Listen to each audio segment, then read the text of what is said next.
In today's video, I'm going to teach you how to create a homepage in WordPress. We'll go through the process in a simple, practical way so you can quickly set up a page that works as the main front page of your website.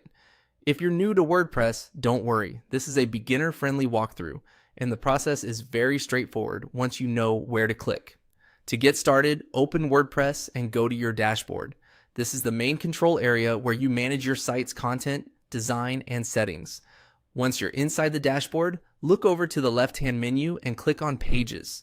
This section is where you create and manage the main pages of your website, such as your home page, about page, or contact page. After that, click on Add Page. This will open the page editor where you can build your new page from scratch.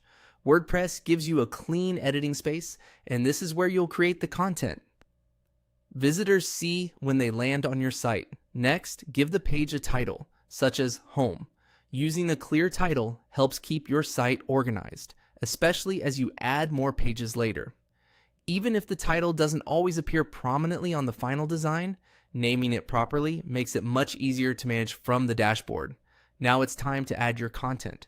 This is the main body of your home page, so include whatever you want visitors to see first.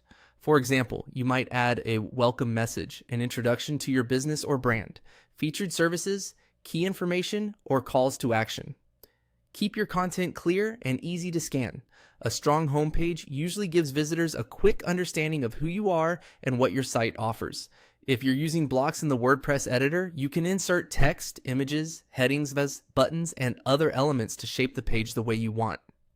Once your content looks good, click Publish.